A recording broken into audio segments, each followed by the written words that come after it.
ನಮಸ್ತೆ ವೀಕ್ಷಕರೇ, ಜಾತಕ ಫಲ ವಿಶೇಷ ಕಾರ್ಯಕ್ರಮಕ್ಕೆ ಸ್ವಾಗತ. ನಾನು ವಿನುತಾ ಪರಮೇಶ್. ವೀಕ್ಷಕರೇ, ಈ ದಿನದ ವಿಶೇಷತೆ ಹಾಗೂ 12 ರಾಶಿಗಳ ಜೊತೆಗೆ ನೀವು ಕಳಿಸಿರುವ ಸಂದೇಶಗಳಿಗೆ ಪರಿಹಾರ ತಿಳಿಸಿಕೊಡ್ತಾ ಹೋಗ್ತೇವೆ. ಮೊದಲಿಗೆ ಕಾರ್ಯಕ್ರಮಕ್ಕೆ ಪ್ರಾಜ್ಞರಾದ ಶ್ರೀ ಶ್ರೀಕಂಠ ಶಾಸ್ತ್ರಿಗಳನ್ನು ಸ್ವಾಗತಿಸೋಣ. ಶಾಸ್ತ್ರಿಗಳೇ, ಕಾರ್ಯಕ್ರಮಕ್ಕೆ ಸ್ವಾಗತ. ನಮಸ್ಕಾರಗಳು. ಶಾಸ್ತ್ರಿಗಳೇ, ಮೊದಲಿಗೆ ಈ ದಿನದ ವಿಶೇಷತೆ ತಿಳಿಸೋದಾದ್ರೆ? ಶ್ರೀ ಗುರುಭ್ಯೋ ನಮಃ. ಹರಿ ಓಂ.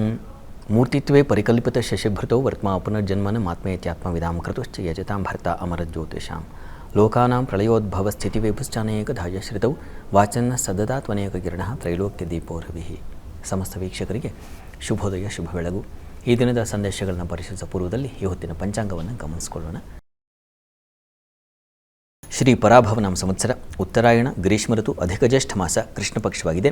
ಈ ದಿವಸ ಮಂಗಳವಾರವಾಗಿರತಕ್ಕಂಥದ್ದು, ನವಮಿ ತಿಥಿ, ಉತ್ತರ ಭಾದ್ರ ನಕ್ಷತ್ರ. ಈ ದಿವಸ ದಿನಾಂಕವು 9, ತಿಥಿಯೂ 9 ಆಗಿದೆ. ನವಮಿ ತಿಥಿಯನ್ನು ಸೂಚಿಸ್ತಾ ಇದೆ. ಈ ದಿವಸ ಮಂಗಳವಾರವೂ ಆಗಿದೆ. ತುಂಬ ಚೆನ್ನಾಗಿದೆ. ನವಮಿ ತಿಥಿಯಲ್ಲಿ ಅಮ್ಮನವರ ಪ್ರಾರ್ಥನೆ ಮಾಡಿದ್ರೆ ತುಂಬ ಒಳ್ಳೆಯದು. ಅಷ್ಟಮಿ, ನವಮಿ, ಚತುರ್ದಶಿಗಳಲ್ಲಿ ದುರ್ಗಾ ಪ್ರಾರ್ಥನೆಯನ್ನು, ದುರ್ಗಾ ಸಪ್ತಶತಿ ಪಾರಾಯಣ ಮಾಡಿದ್ರೆ ತುಂಬ ಒಳ್ಳೆಯದು ಅಂತ ಎಷ್ಟೋ ಸಲ ನವಮಿ ಬಂದಾಗೆಲ್ಲ ಹೇಳಿದ್ದೀನಿ. ಕಾಲ ಕೂಡಿದಾಗ ಭಗವಂತನಿಗಾಗಿ ನಾವು ಸಮಯ ಮೀಸಲಿಟ್ಟರೆ ಅದು ನಮ್ಮ ಏಳಿಗೆಗೆ, ನಮ್ಮ ಒಳಿತಿಗೆ ದಾರಿಯಾಗುತ್ತೆ. ಭಗವದ್ ಕೃಪೆ ಉಂಟಾದರೆ, ಒಂದು ಸಲ ಭಗವಂತನ ದೃಷ್ಟಿ, ಕೃಪಾ ಕಟಾಕ್ಷ ದೃಷ್ಟಿ ಬಿದ್ದುಬಿಟ್ರೆ, ಭಗವಂತನ ದೃಷ್ಟಿ ಬಿದ್ದ ಮೇಲೆ ಇನ್ನೇನಿದೆ? ಇನ್ನು ಪ್ರಶ್ನೆ ಇಲ್ಲ. ಅಲ್ಲಿ ನಾವು ಧನ್ಯರಾದ್ವಿ ಅಂತ ಅರ್ಥ. ಹೀಗಾಗಿ ಆ ದೃಷ್ಟಿ, ಆ ಕೃಪಾ ದೃಷ್ಟಿ ಬೀಳಬೇಕು ನಮ್ಮ ಮೇಲೆ. ಹಾಗೆ ಪ್ರಾರ್ಥನೆ ಮಾಡಬೇಕು. ಒಂದು ಸಲ ನಾವು ಎಲ್ಲ ಶಕ್ತಿಯನ್ನು, ನಮ್ಮ ಎಲ್ಲ ಬಲವನ್ನು, ಎಲ್ಲ ಮನೋಬಲ, ನಮ್ಮ ಸರ್ವೇಂದ್ರಿಯಗಳ ಬಲ, ಮನಸ್ಸು ಜಾರಿ ಹೋಗದ ಹಾಗೆ, ಮನಸ್ಸು ಹಾಗೆ ನೀರಿನ ಮೇಲೆ ಬಿದ್ದ ಕಲ್ಲಿನ ಬಂಡೆ ಮೇಲೆ ನೀರು ಬಿದ್ದು ಜಾರಿ ಹೇಗೆ ಹೋಗುತ್ತೋ ಆ ರೀತಿಯಲ್ಲಿ ಮನಸ್ಸು ಆಗಾಗ ಪಾತವಾಗ್ತಾನೇ ಇರುತ್ತೆ. ಇದು ಪಾತವಾಗದ ಹಾಗೆ ತಡೆದು ನಿಲ್ಲಿಸಿಕೊಂಡು ಸಂಪೂರ್ಣ ಬಲದಿಂದ ಒಂದು ಸಲ ನೀವು ಸಮರ್ಪಣೆ ಮಾಡ್ಕೊಂಡು ಬಿಟ್ಟರೆ, ಆ ಪೂರ್ಣ ಪ್ರಮಾಣದ ಪ್ರಾರ್ಥನೆಗೆ ಭಗವದ್ ದೃಷ್ಟಿ ಉಂಟಾಗುತ್ತೆ. ಒಂದು ಸಣ್ಣ ದೃಷ್ಟಿಯು ನಮ್ಮನ್ನು ಎಲ್ಲ ತೊಡಕುಗಳನ್ನು ಬಿಡಿಸಿಕೊಟ್ಟು ಒಂದು ಉನ್ನತ ಸ್ಥಿತಿಗೆ ತಗೊಂಡು ಹೋಗ್ಬಿಡುತ್ತೆ. ಉನ್ನತ ಸ್ಥಿತಿ ಅಂತಂದರೆ ಪ್ರಧಾನಿ ಪಟ್ಟದ ಮೇಲೆ ಕೂರಬೇಕು ಅನ್ನೋದಲ್ಲ ಅರ್ಥ. ಮನಸ್ಸಿನಲ್ಲೇ ಒಂದು ಉನ್ನತ ಭಾವನೆ ಉಂಟಾಗುತ್ತೆ. ಅಂಥವರು ಎಲ್ಲಿದ್ದರೂ ಚೆನ್ನಾಗಿರ್ತಾರೆ. ರಮಣ ಮಹರ್ಷಿಗಳು ಏನು ಉಟ್ಕೊಳ್ತಾ ಇದ್ರು, ಏನು ತೊಟ್ಟುಕೊಳ್ತಾ ಇದ್ರು, ಅವ್ರಿಗಿದ್ದದ್ದೇನು? ಒಂದು ಲಂಗೋಟಿ ಬಿಟ್ಟರೆ ಇನ್ನೇನೂ ಇಲ್ಲ. ಆದರೆ ಅವರ ಒಂದು ಸ್ಥಿತಿ, ಆ ಔನ್ನತ್ಯ ಸ್ಥಿತಿ ಇತ್ತಲ್ಲ, ಅದನ್ನು ಹೇಗೆ ಅದನ್ನು ಅನುಭವಿಸಿದವರಿಗೆ ಗೊತ್ತು. ಆ ರೀತಿಯಲ್ಲಿ ನಮ್ಮ ಕರ್ನಾಟಕದಲ್ಲೇ ಗುರುನಾಥರು ಅಂತ ಕರೀತಾರೆ. ಅವರನ್ನು ಶ್ರದ್ಧೆ ಹಾಗೆ ಇಟ್ಕೊಂಡಿದ್ದಾರೆ. ವೆಂಕಟಾಚಲ ಅವಧೂತರು ಅಂತ ಸಕರಾಯಪುರ ಪಟ್ಟಣದಲ್ಲಿ ನೆಲೆಸಿದ್ರು. ಅವರು ಹೇಗೆ ಮೈ ಮೇಲೆ ಒಂದು ತುಂಡು ಬಟ್ಟೆ ಇರ್ತಾಯಿತ್ತಷ್ಟೇ. ಎಷ್ಟು ಪ್ರೀತಿ, ಬಂದವರಿಗೆಲ್ಲ ಎಷ್ಟು ಅವರ ಮನೆಯಲ್ಲಿ ದಾಸೋಹ ಪ್ರತಿ ದಿವಸ ಆ ರೀತಿಯಲ್ಲಿ ಇರ್ತಾ ಇತ್ತಂತೆ. ನಾನು ಕಂಡಿಲ್ಲ, ಕೇಳಿರ್ತಕ್ಕಂಥದ್ದು. ಕೇಳಿದ್ರೆ ಅಂಥವ್ರು ಓದಿಕೊಂಡ್ರೆ ಗೊತ್ತಾಗುತ್ತೆ ಅವರು ಇದ್ದದಕ್ಕೆ. ಅವರಂತೂ 2010ರಲ್ಲೂ ಇದ್ದಂಥವ್ರಲ್ವ ಆಚೀಚೆ. ಹೀಗಾಗಿ ಅವರು ಎಷ್ಟು ಜನ ಹೇಳಿದ್ದಾರೆ ಅವ್ರ ಬಗ್ಗೆ ಅಂದರೆ ಆ ರೀತಿಯಲ್ಲಿ ಏನೂ ಅದಕ್ಕೆ ರಾಜಸಿಂಹಾಸನವೇ ಇರಬೇಕಾಗಿಲ್ಲ. ನಾವು ಇರುವ ಸ್ಥಳದಲ್ಲೇ ಆ ರೀತಿಯ ಆನಂದದ ಔನ್ನತ್ಯವನ್ನು ಪಡೀಲಿಕ್ಕೆ ಸಾಧ್ಯತೆ ಇದೆ. ಅದು ಆ ಕೃಪಾ ಕಟಾಕ್ಷ ದೃಷ್ಟಿಯಿಂದ ಉಂಟಾಗುತ್ತೆ. ಹೀಗಾಗಿ ಆ ರೀತಿಯಲ್ಲಿ ಒಂದು ಸಲ ನಿನ್ನ ಕೃಪೆ ನನ್ನ ಮೇಲೆ ಆಗಲಿ ಅನ್ನೋ ತೀವ್ರ ಉತ್ಕಟ ಭಾವನೆಯಲ್ಲಿ ಅಮ್ಮನವರ ಸನ್ನಿಧಾನಕ್ಕೆ ಹೋಗಿ ಬನ್ನಿ. ದುರ್ಗಾ ಸಪ್ತಶತಿ ಪಾರಾಯಣ ಮಾಡಿದ್ರೂ ಆಗುತ್ತೆ. ದುರ್ಗಾ ಒಂದು ಸ್ತುತಿಯನ್ನು ಹೇಳ್ಕೊಂಡ್ರೂ ಆಗುತ್ತೆ. ಯಾದೇವಿ ಸರ್ವಭೂತೇಷು ಮಾತೃರೂಪೇಣ ಸಂಸ್ಥಿತ ನಮಸ್ತಸ್ಯೈ ನಮಸ್ತಸ್ಯೈ ನಮಸ್ತಸ್ಯೈ ನಮೋ ನಮಃ. ಈ ಮಂತ್ರವನ್ನೇ ಶ್ರದ್ಧೆಯಿಂದ, ಏನಿದೆ ಅದರಲ್ಲಿ ಅಮ್ಮ ಅಂತ ಇದೆ ಅಷ್ಟೆ, ಆ ಅಮ್ಮ ಅನ್ನೋದನ್ನೇ ಸಮರ್ಪಣಾ ಭಾವನೆಯಿಂದ ನೀವು ಹೇಳಿಕೊಂಡ್ರೆ, ಅಮ್ಮನವರ ಪಕ್ಕದಲ್ಲಿ ಕೂತು ಹೇಳಿದ್ರೆ ಸಾಕಾಗತ್ತೆ. ಅಮ್ಮನವರ ಕೃಪೆಯಾಗುತ್ತೆ. ಭಕ್ತಿಯಿಂದ, ಭಾವನೆಯಿಂದ ಮಾಡಿ. ಒಳ್ಳೆಯದಾಗಲಿ. ಸರಿ ಶಾಸ್ತ್ರಿಗಳೇ, ಈ ದಿನದ ವಿಶೇಷತೆ ತಿಳಿಸ್ಕೊಟ್ರಿ. ಈಗ ಸಂದೇಶಗಳ ಕಡೆ ಗಮನ ಹರಿಸೋಣ. ವೀಕ್ಷಕರೇ, ಮೊದಲ ಸಂದೇಶ ಸಂತೋಷ್ ಕುಮಾರ್ ಧಾರವಾಡದಿಂದ. ಇವರು ಹುಟ್ಟಿದ ದಿನಾಂಕ 22/7/1988, ಹುಟ್ಟಿದ ಸಮಯ 1 PM. ಇವರ ಪ್ರಶ್ನೆ ವಿವಾಹದ ಬಗ್ಗೆ ತಿಳಿಸ್ಕೊಡಿ ಅಂತ. ಸಂತೋಷ್ ಕುಮಾರ್ ಅವರ ಪ್ರಶ್ನೆ ಅದು ವಿವಾಹಕ್ಕೆ ಸಂಬಂಧಿಸಿದೆ ಅಲ್ವಾ? ಜಾತಕ ನೋಡೋಣ. ನೋಡಿ, ತಮ್ಮ ಜಾತಕವನ್ನು ಪರಿಶೀಲಿಸಿದ್ರೆ ಇದು ತುಲಾ ಲಗ್ನವಾಗಿದೆ. ಲಗ್ನದಿಂದ ವಿವಾಹದ ಅಧಿಪತಿ ಕುಜ 6ನೇ ಮನೆಯಲ್ಲಿ ಷಷ್ಠ ಸ್ಥಾನದಲ್ಲಿದ್ದಾನೆ. ಕುಜ ಶಾಂತಿ ಒಂದು ದಯವಿಟ್ಟು ಮಾಡಿಸಿ. ಪ್ರಸ್ತುತ ನಿಮಗೆ ನಡೀತಾ ಇರತಕ್ಕಂಥದ್ದು ಶನಿ ದಶೆಯಲ್ಲಿ ಈಗ ಕೇತು ಭಕ್ತಿ ನಡೀತಾ ಇದೆ. ನೋಡಿ, ನವೆಂಬರ್ ನಂತರದಲ್ಲಿ ವಿವಾಹಕ್ಕೆ ಅವಕಾಶ ಇದೆ.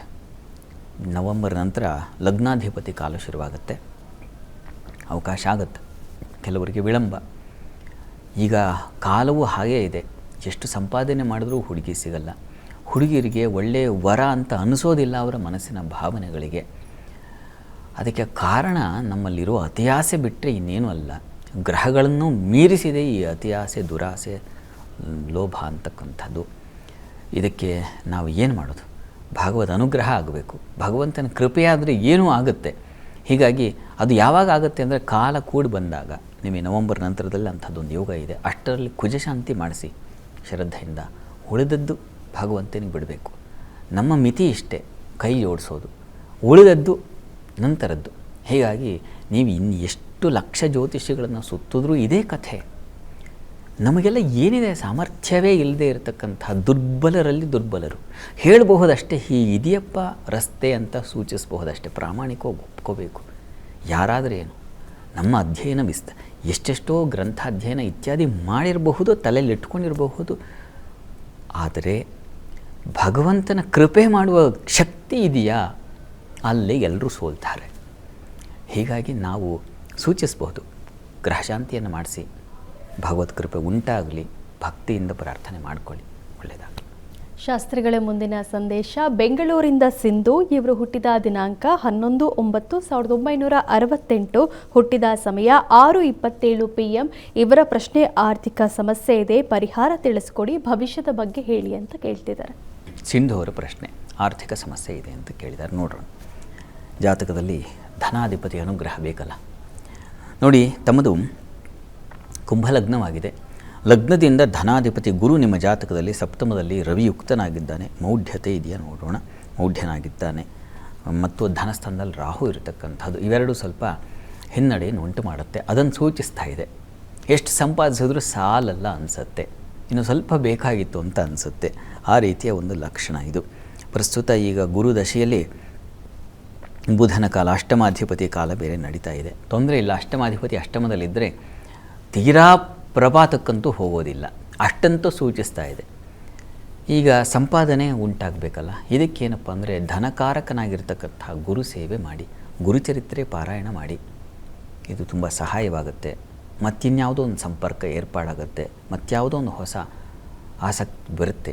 ಆ ರೀತಿಯಲ್ಲಿ ಧನ ಸ್ವಲ್ಪ ವೃದ್ಧಿ ಆಗೋಕ್ಕೆ ಸಾಧ್ಯವಾಗುತ್ತೆ. ಹೀಗಾಗಿ ಗುರುಚರಿತ್ರೆ ಪಾರಾಯಣ ಮಾಡಿ, ಗುರುಸ್ಮರಣೆ ಪ್ರತಿ ಗುರುವಾರ ಗುರು ಸನ್ನಿಧಾನಕ್ಕೆ ಹೋಗಿ ಬನ್ನಿ. ಖಂಡಿತ ಹಂತ ಹಂತವಾಗಿ ಸರಿ ಹೋಗುತ್ತೆ. ಒಳ್ಳೆಯದಾಗಲಿ. ಶಾಸ್ತ್ರಿಗಳ ಮುಂದಿನ ಸಂದೇಶ ಗುರುರಾಜ್ ಚಿತ್ರದುರ್ಗದಿಂದ.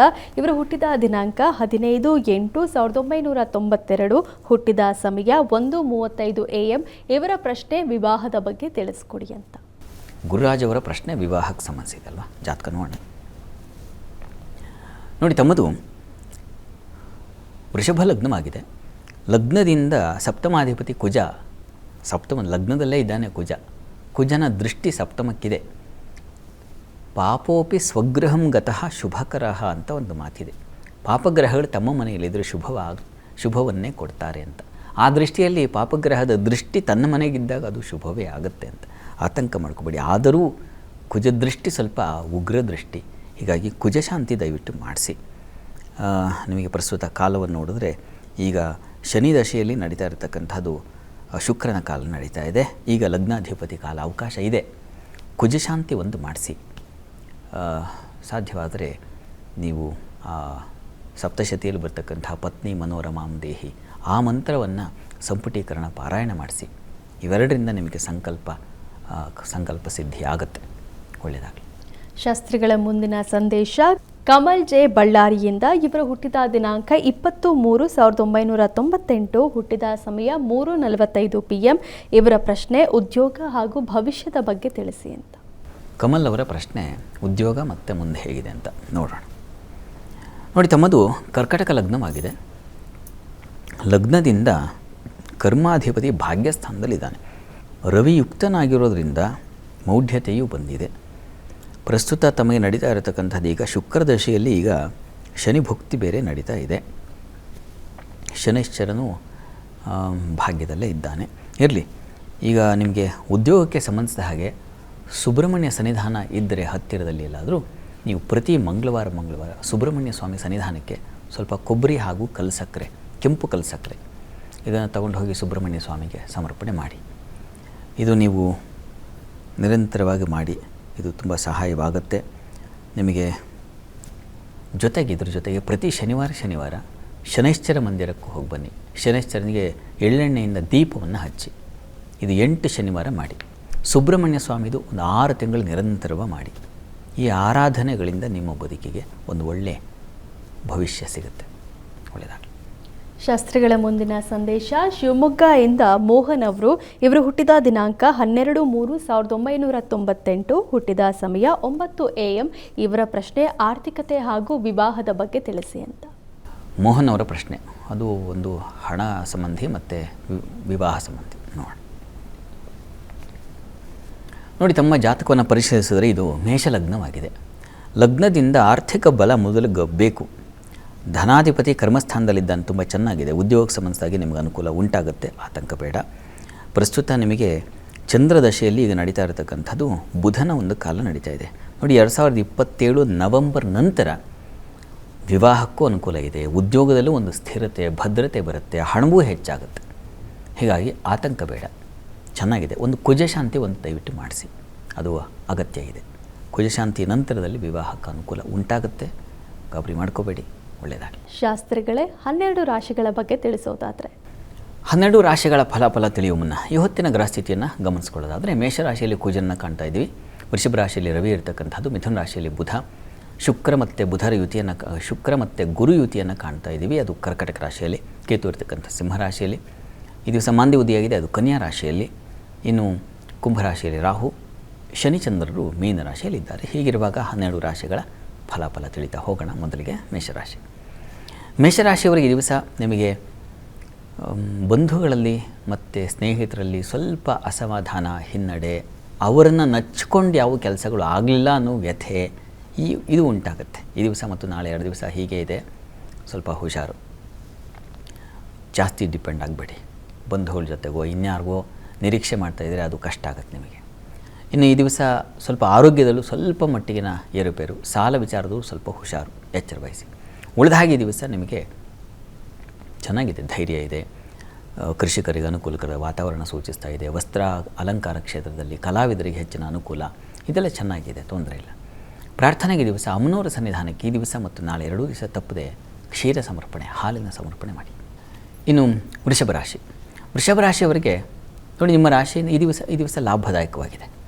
ಹೆಚ್ಚಿನ ಲಾಭ ನಿರೀಕ್ಷೆ ಮಾಡಬಹುದು. ಹಿರಿಯರಿಂದ, ಸೀನಿಯರ್ಸಿಂದ ಹೆಚ್ಚಿನ ಸಹಕಾರ ನಿರೀಕ್ಷೆ ಮಾಡಬಹುದು. ಮತ್ತು ಈ ದಿವಸ ನಿಮಗೆ ಮಾತಿನ ಕೌಶಲ್ಯ ಚೆನ್ನಾಗಿದೆ. ವಿದ್ಯಾರ್ಥಿಗಳಿಗೆ ಹೆಚ್ಚಿನ ಅನುಕೂಲ ಇದೆ. ಬಂಧುಗಳಲ್ಲಿ ಆತ್ಮೀಯ ವಾತಾವರಣ ಸೂಚಿಸ್ತಾ ಇದೆ ಈ ದಿವಸ. ಮಾತಿನ ಬಲದ ಮೇಲೆ ಈ ದಿವಸ ಕಾರ್ಯಗಳು ಸುಲಭವಾಗುತ್ತೆ ನಿಮಗೆ. ಚೆನ್ನಾಗಿ ಮಾತಾಡ್ತೀರಾ ಈ ದಿವಸ. ಅಂದರೆ ಕಾರ್ಯ ಸಾಧನೆ ಮಾತಿನಿಂದ ಇರುತ್ತದೆ. ಆ ರೀತಿಯಲ್ಲಿ ಈ ದಿವಸ ಸ್ವಲ್ಪ ಉದರ ಬಾಧೆ ನಿಮ್ಮನ್ನು ಬಾಧಿಸಬಹುದು. ಹೊಟ್ಟೆ ಸಂಬಂಧಿ ಸ್ವಲ್ಪ ಅಪ್ಸೆಟ್ ಆಗಬಹುದು, ಹುಷಾರು, ಗಮನ ಇರಲಿ. ಆದಿತ್ಯ ಹೃದಯ ಹೇಳ್ಕೊಳ್ಳಿ. ಇನ್ನು ಮಿಥುನ ರಾಶಿಯವರಿಗೆ ಈ ದಿವಸ ವೃತ್ತಿಯಲ್ಲಿ ತುಂಬ ಚೆನ್ನಾಗಿದೆ, ಹೆಚ್ಚಿನ ಅನುಕೂಲ ಇದೆ, ಲಾಭ ಇದೆ, ಹಣ ಲಾಭ, ಬೇರೆ ಬೇರೆ ಬಗೆಗಳಲ್ಲಿ ಹಣ ಗಳಿಗೆಗೆ ದಾರಿಯನ್ನು ಹುಡುಕೊಳ್ತೀರಾ ಈ ದಿವಸ, ಅಷ್ಟು ಚೆನ್ನಾಗಿದೆ. ಇನ್ನು ಈ ದಿವಸ ವೃತ್ತಿಯಲ್ಲಿ ಸ್ವಲ್ಪ ಸೀನಿಯರ್ಸಿಂದ ಸ್ವಲ್ಪ ಹಿನ್ನಡೆ ಉಂಟಾಗಬಹುದು, ಗಮನ ಇರಲಿ. ಉಳಿದ ಹಾಗೆ ಸಂಗಾತಿಯಲ್ಲಿ ಪ್ರೀತಿ, ವಿಶ್ವಾಸ, ಆತ್ಮೀಯತೆ ಇದು ಚೆನ್ನಾಗಿದೆ. ವ್ಯಾಪಾರಿಗಳಿಗೂ ತುಂಬ ಚೆನ್ನಾಗಿದೆ. ಈ ಹಾಲು ಹೈನು ಕ್ಷೇತ್ರದಲ್ಲಿರ್ತಕ್ಕಂಥವ್ರಿಗೆ ಚೆನ್ನಾಗಿದೆ, ಹೆಚ್ಚಿನ ಅನುಕೂಲ ಸಿಗುತ್ತೆ. ಈ ದಿವಸ ಪ್ರಯಾಣದಲ್ಲಿ ಸ್ವಲ್ಪ ತೊಂದರೆ ಸೂಚಿಸ್ತಾ ಇದೆ. ತುಂಬ ವೆಯ್ಟ್ ಮಾಡೋದು ಅಥವಾ ಇನ್ನೇನೋ ರಸ್ತೆಗಳಲ್ಲಿ ತೊಂದರೆ, ತೊಡಕುಗಳು, ಯಾವುದೋ ರಸ್ತೆ ಆಯ್ಕೆ ಮಾಡ್ಕೊಂಡಿರ್ತೀರ, ಯಾಕಾದರೂ ಬನ್ನಪ್ಪ ಅಂತ ಅನ್ಸುತ್ತೆ, ಆ ರೀತಿಯಲ್ಲಿ ಇದೆ, ಹುಷಾರು. ಪ್ರಾರ್ಥನೆ ಈ ದಿವಸ ಗಣಪತಿ ಪ್ರಾರ್ಥನೆ ಮಾಡಿಕೊಳ್ಳಿ. ಇನ್ನು ಕರ್ಕಟಕ ಕರ್ಕಟಕ ರಾಶಿಯವರಿಗೆ ಈ ದಿವಸ ವೃತ್ತಿಯಲ್ಲಿ ತುಂಬ ಚೆನ್ನಾಗಿದೆ, ಹೆಚ್ಚಿನ ಅನುಕೂಲ ಕಾಣ್ತಾ ಇದೆ. ಸಹೋದ್ಯೋಗಿಗಳ ಸಹಕಾರ ಚೆನ್ನಾಗಿದೆ. ಈ ದಿವಸ ಸ್ವಲ್ಪ ಆರೋಗ್ಯ ವ್ಯತ್ಯಾಸ ಆಗಬಹುದು, ಗಮನ ಇರಲಿ. ತಂದೆ ಮಕ್ಕಳಲ್ಲಿ, ತಾಯಿ ಮಕ್ಕಳಲ್ಲಿ ಸ್ವಲ್ಪ ಮನಸ್ತಾಪದ ಲಕ್ಷಣ ಸೂಚಿಸ್ತಾ ಇದೆ, ಹುಷಾರು. ಇನ್ನು ಈ ದಿವಸ ಸ್ವಲ್ಪ ಭಯ ಆತಂಕವನ್ನು ಸೂಚಿಸುತ್ತೆ. ಹೀಗಾಗಿ ಭಯ ನಿವಾರಣೆಗೆ ಆಂಜನೇಯನ ಪ್ರಾರ್ಥನೆ ಮಾಡಿ. ಇನ್ನು ಸಿಂಹರಾಶಿ. ಸಿಂಹರಾಶಿಯವರಿಗೆ ದಿವಸ ವೃತ್ತಿಯಲ್ಲಿ ಸ್ವಲ್ಪ ತೊಂದರೆ, ಸ್ವಲ್ಪ ಅಸಮಾಧಾನ, ನಿಮ್ಮ ಕೆಲಸ ಒಪ್ಪದೇ ಹೋಗೋದು, ನಿಮಗೇ ಯಾಕೋ ಕಿರಿಕಿರಿ ಅನಿಸೋದು, ಈ ರೀತಿಯ ಸಾಧ್ಯತೆ ಇದೆ. ಆಹಾರ ವ್ಯತ್ಯಾಸ ಮಾಡ್ಕೊಳ್ತೀರಾ, ಹಣಕಾಸಿಗೂ ತೊಂದರೆ ಆಗುತ್ತೆ, ಕುಟುಂಬದಲ್ಲಿ ಘರ್ಷಣೆಗಳಿದ್ದಾವೆ. ಈ ದಿವಸ ಸ್ವಲ್ಪ ಹುಷಾರು, ನಾಜೂಕಾಗಿರಬೇಕು, ನಾಜೂಕಾಗಿ ವರ್ತಿಸಬೇಕು. ಎಲ್ಲಿದ್ದೀರಾ ಗಮನ ಇಟ್ಕೊಳ್ಳಿ ಮೊದಲು. ಆಮೇಲೆ ಇದು ಸ್ವಲ್ಪ ವ್ಯಥೆಯ ಲಕ್ಷಣ, ಹೀಗಾಗಿ ಈಶ್ವರ ಸನ್ನಿಧಾನದಲ್ಲಿ ಅಭಿಷೇಕ ಮಾಡಿಸಿ. ಇನ್ನು ಕನ್ಯಾ ರಾಶಿ. ಕನ್ಯಾ ರಾಶಿಯವರಿಗೆ ಈ ದಿವಸ ವೃತ್ತಿಯಲ್ಲಿ ತುಂಬ ಚೆನ್ನಾಗಿದೆ, ಹೆಚ್ಚಿನ ಅನುಕೂಲ ಕಾಣ್ತೀರಾ. ಈ ದಿವಸ ವ್ಯಾಪಾರದಲ್ಲೂ ತುಂಬ ಚೆನ್ನಾಗಿದೆ, ಅನುಕೂಲ ಚೆನ್ನಾಗಿದೆ. ಮತ್ತು ಈ ದಿವಸ ಕಲಾವಿದರಿಗೆ ತುಂಬ ಚೆನ್ನಾಗಿದೆ. ವಸ್ತ್ರಾಲಂಕಾರ, ವಸ್ತ್ರಾಭರಣ ಕ್ಷೇತ್ರದವರಿಗೆ ತುಂಬ ಚೆನ್ನಾಗಿದೆ. ಟೀಚಿಂಗ್ ಪ್ರೊಫೆಷನಲ್ಲಿರ್ತಕ್ಕಂಥವ್ರಿಗೆ ತುಂಬ ಚೆನ್ನಾಗಿದೆ. ಈ ದಿವಸ ಪ್ರಾರ್ಥನೆಗೆ ವಿಷ್ಣು ಸನ್ನಿಧಾನದಲ್ಲಿ ಅಭಿಷೇಕ ಮಾಡಿಸಿ. ಇನ್ನು ತುಲಾರಾಶಿ. ತುಲಾರಾಶಿಯವರಿಗೆ ಈ ದಿವಸ ವೃತ್ತಿಯಲ್ಲಿ ತುಂಬ ಚೆನ್ನಾಗಿದೆ, ಹೆಚ್ಚಿನ ಅನುಕೂಲ ಕಾಣ್ತೀರಾ. ಸಂಗಾತಿಯಲ್ಲಿ ಸಾಮರಸ್ಯ, ಪ್ರೀತಿ ವಿಶ್ವಾಸ ಚೆನ್ನಾಗಿದೆ. ಈ ದಿವಸ ನಿಮಗೆ ವ್ಯಾಪಾರಿಗಳಿಗೆ ತುಂಬ ಚೆನ್ನಾಗಿದೆ. ಸ್ವಲ್ಪ ಅಲೆದಾಟ ಸಾಕಾಗುತ್ತೆ ಈ ದಿವಸ.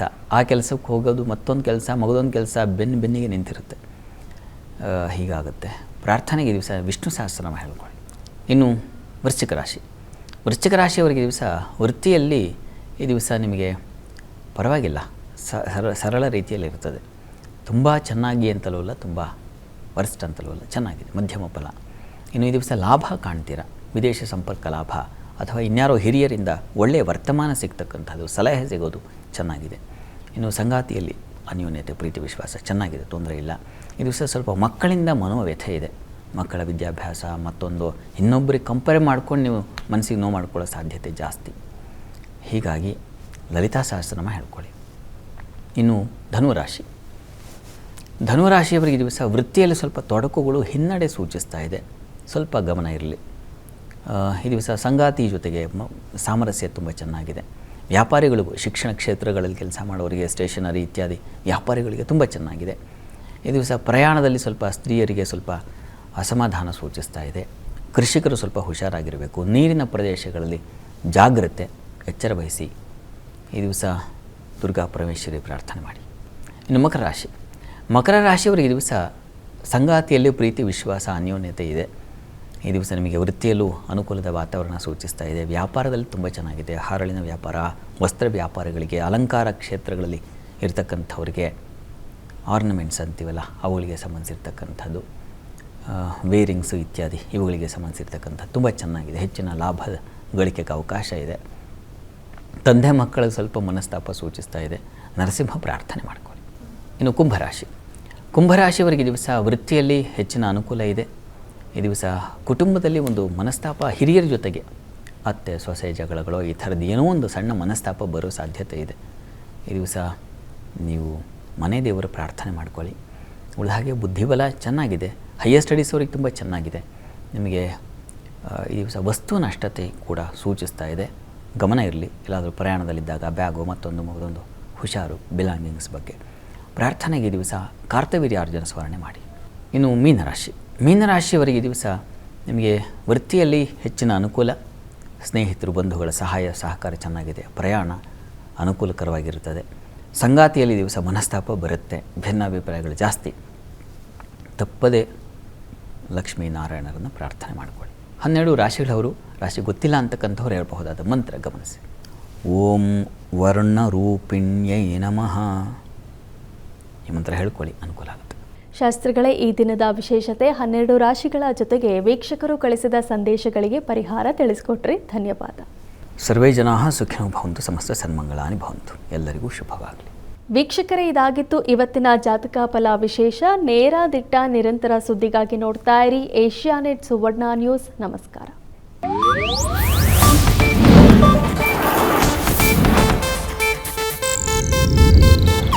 ಇದು ಏಷ್ಯಾನೆಟ್ ನ್ಯೂಸ್ ನೆಟ್ವರ್ಕ್ ಪ್ರಸ್ತುತಿ.